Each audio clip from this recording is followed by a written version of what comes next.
Hi, I'm so excited to be here. My name's Deidre. I have been getting on my brother a little bit for not getting the video out there, so he told me to put one up. So here I am. I wanted to talk about my passion, which is children, disciplining children, working with children. I love kids. I worked in a preschool classroom, and then I worked with fourth graders, 9, 10 years old, and also preschoolers, 3 or 4 years old. So I wanted to also talk about being a mother, which I became 3 years ago.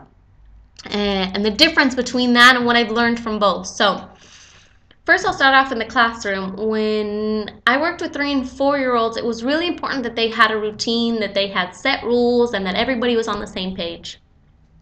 All the teachers had the same list. This is what's allowed, this is what's not allowed. You learned how to deal with kids, which is they needed a routine. They needed that discipline. They needed a limit.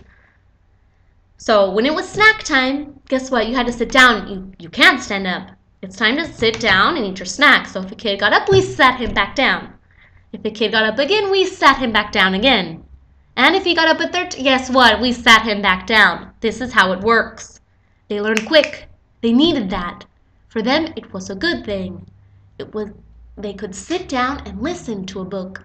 Some parents would come and say, "Oh, my kid can listen. He sits down so good and listens. He doesn't do that for me."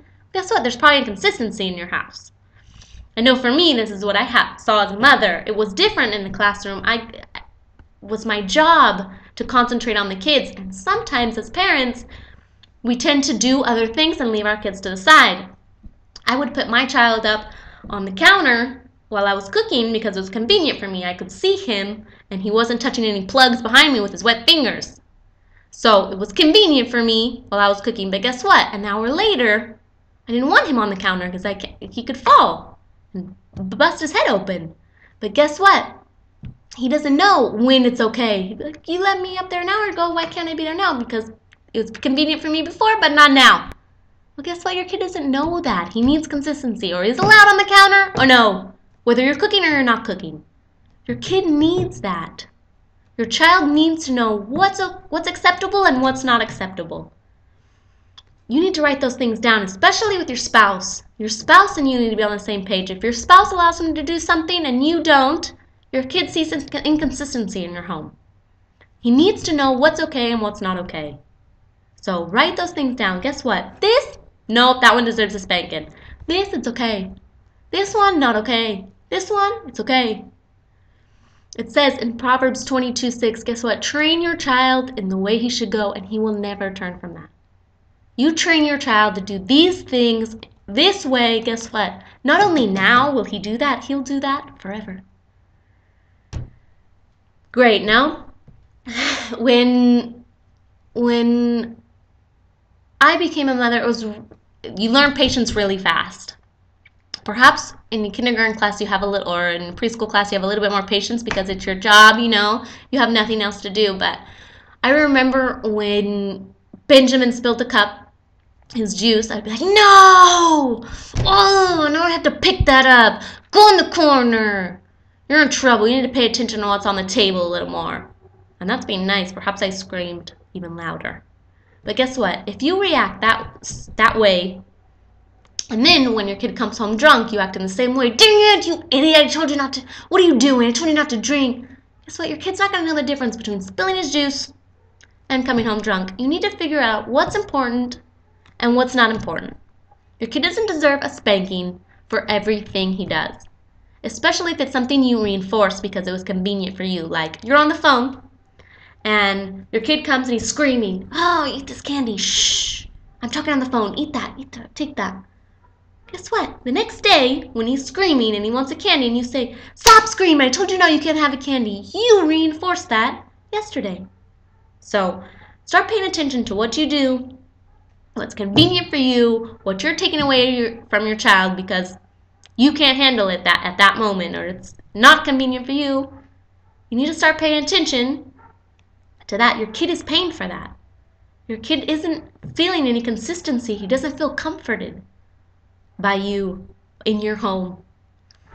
In Psalms 23, I memorized Psalms 23. For me, it's just a fantastic, I love Psalms 23. For me, it's fantastic psalms, but in the middle of it, it says, your staff, your rod and your staff, they comfort me. And for me, I was like, your rod and your staff comfort me. But what it means is your discipline, your right path, your guidance. You making me in this way gives me comfort. It really does.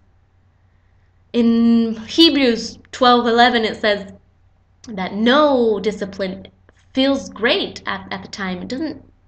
It's not enjoyable at the time. It's painful. But guess what? Afterwards, it produces a harvest of righteousness and peace. And that, you can see that with anything you do. If you go to the gym and you're consistent, you discipline yourself. We'll go into the gym, guess what? You're going to see results. And your kid too, guess what? If you're consistent, if you discipline your child and you do that, guess what? You're going to see results in your child. You're going to see him be obedient. And that is comforting in itself. We want our kids to be good people. We want them to listen to us. It's a great thing. So, I wanted to talk about, before I end this, because I've already talked too long. My brother thinks he talks a lot. I'm the girl version and I talk even more. So, I'm going to wrap this up with talking about, a lot of people have a problem with hitting their kids. That they think that it's not a good thing. But guess what? You disciplining your child, not the actual hit of giving him pain, should give you comfort. It's what comes after, the discipline that you're teaching him, that should help. It's not the actual giving him the pain that comforts you. It's disciplining him that makes you feel good. It's what he's going to get out of the hit, what he's going to get out of the rod and the staff, the harvest of peace and righteousness that he's going to feel in the long run. So, I hope that I got my message out there quick, fast. Any prayers, requests, send them my brother's way. I'm sure he'll send them my way too, so I can pray for you as well. But God bless, and bye.